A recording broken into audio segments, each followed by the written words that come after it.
जय शिवराय मित्रांनो, समर्थ अकॅडमीमध्ये सर्वांचं स्वागत आहे. आता मुंबई पोलीसची जी एक्झाम आहे ती आता काही दिवसावरती होत राहिली.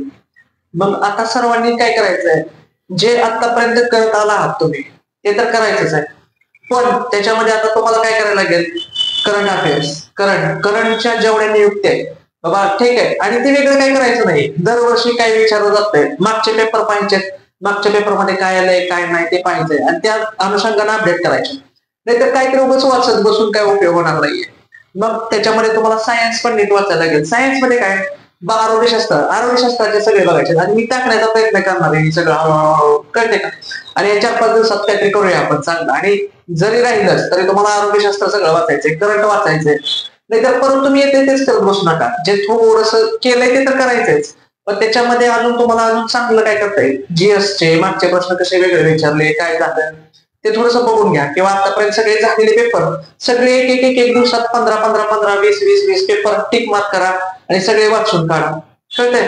आणि त्यात काय वगैरे वाटतंय त्याच्यावरतीच थोडंसं जरा अनालिसिस करून आत्मपरीक्षण करून थोडासा अभ्यास करा. ठीक आहे. आता जास्त काय उपदेश करण्यात काय पॉईंट नाही, पण जे लोक परीक्षेला आहेत त्यांनी जबरदस्त ताकद लावा. एवढे 5 दिवस म्हणजे तुमचं पुढचं आयुष्य सगळं घडणार आहे त्याच्यावरती. त्यामुळे मागे घेऊ नका, भेऊ नका, घाबरू नका. आता प्रत्येक जणांना वाटत असेल बाबा आता एक्झाम जवळ आली, आता कसं व्हायचं, 11-12 तारखेला एक्झाम आहे, मग मला आठवत नाही काय. बिंदास्त राहा तुम्ही, झोपाने झोपा तुम्ही, परत उठा, परत अभ्यास करा, परत जेवा, परत अभ्यास करा, परत झोपाने झोपा, परत उठा, अभ्यास करा. पण कंटिन्युअसली तुम्ही त्या त्या त्या त्या क्षेत्रात म्हणजे अभ्यास क्षेत्राशीच निगडीत राहा. ओके. तर चला ठीक आहे, हे सगळं झालं, पण प्रयत्न कोणी सोडू नका. ओके. म्हणजे जे सगळे लोक आहेत त्यांना सांगतोय आम्ही सगळे. ठीक आहे. आता आज काय बघतोय बघा आपण, केंद्रीय निवडणूक आयोग. केंद्रीय निवडणूक आयोगाची जी तरतूद होती ती 1909च्या पार्लिमेंट कायद्यात होती. तर त्याच्यामध्ये केंद्रीय निवडणूक आयोगाची स्थापना कधी झाली बघा. केंद्रीय निवडणूक आयोग कलम किती आहे, सर्वात अगोदर आपण कलम बघूया. राज्यघटनेतलं कलम किती आहे, कलम 324. कलम 324.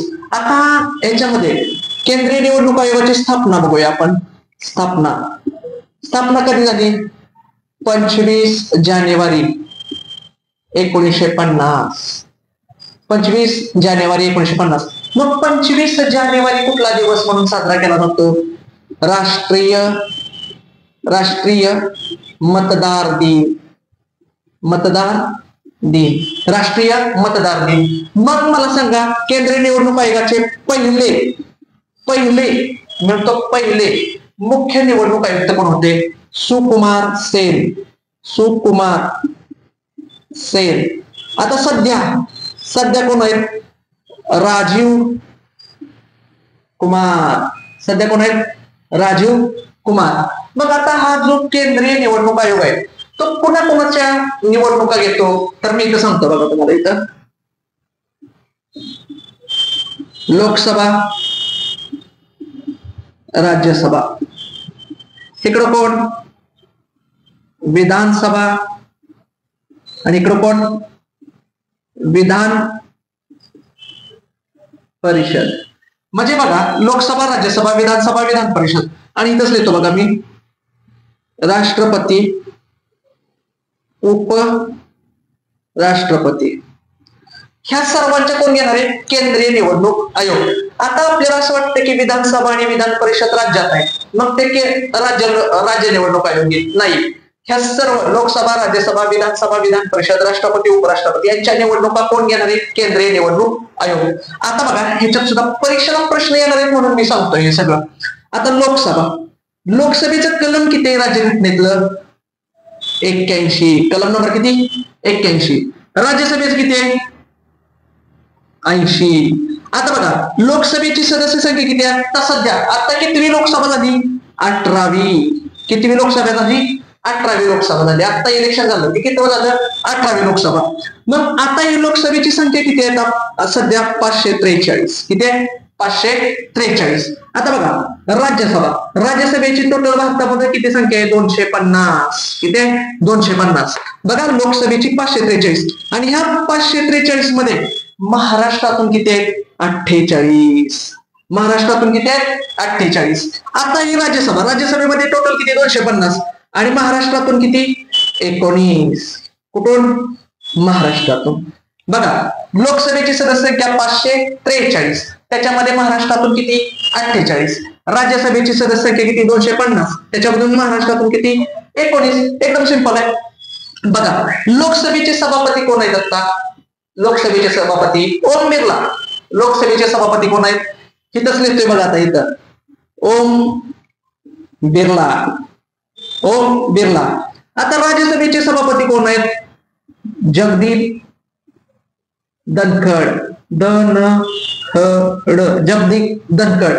आता बघा, राज्यसभेचे सभापती हे उपराष्ट्रपती असतात. राज्यसभेचे सभापती हे कोण असतात? उपराष्ट्रपती असतात. मग इथं आले बघा उपराष्ट्रपती. उपराष्ट्रपतीचं कलम किती? कलम नंबर 63. राष्ट्रपतीचं कलम किती? कलम नंबर 52. कलम नंबर 52. राष्ट्रपती कोण आहेत? द्रौपदी मुर्मू.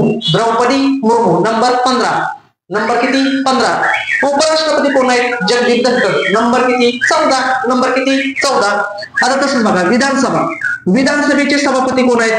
राहुल नार्वेकर. राहुल नार्वेकर. तसंच बघा विधान परिषद. विधान परिषदेचे सभापती कोण आहेत? राम शिंदे. राम शिंदे. राम शिंदे. आता मग मला सांगा, भारतात विधान परिषद किती आहे? 6. भारतात विधान परिषद किती आहे? विधान परिषदा भारतात किती आहेत? 6. किती आहेत? 6. भारतात विधान परिषदा किती आहेत? 6. बघा मी कसं करतोय. भारतात विधान परिषदा किती आहेत? 6. बघा, उत्तर प्रदेश, बिहार, महाराष्ट्र. उत्तर प्रदेश, बिहार, महाराष्ट्र.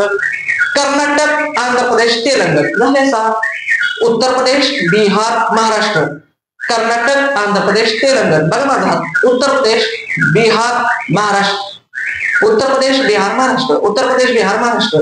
कर्नाटक, आंध्र प्रदेश, तेलंगण. कर्नाटक, आंध्र प्रदेश, तेलंगण. अशा किती विधान परिषदा? 6. आता तर बघा, परत एकदा सगळं बघतो. केंद्रीय निवडणूक आयोग स्थापना कधी? 25 जानेवारी 1950. पहिले कोण आहेत? सुकुमार सेन. सध्या कोण आहेत? राजीव कुमार. ठीक आहे. राष्ट्रीय मतदार दिन कधी असतो? 25 जानेवारीला. आता बघा, केंद्रीय निवडणूक आयोग कोणाकोणाच्या इलेक्शन घेणार आहे? लोकसभा, राज्यसभा, विधानसभा, विधान परिषद.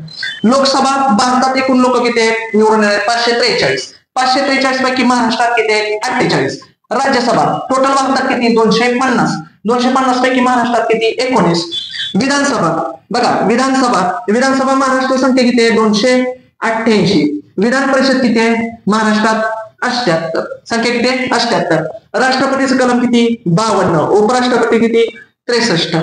ओके, इथपर्यंत असंच आपण एक एक एक एक एक एक घेऊया. पण तुम्ही जोरात आणि फुल ताकदीने अभ्यास करा. सिलेक्शन तुमचंच आहे. जय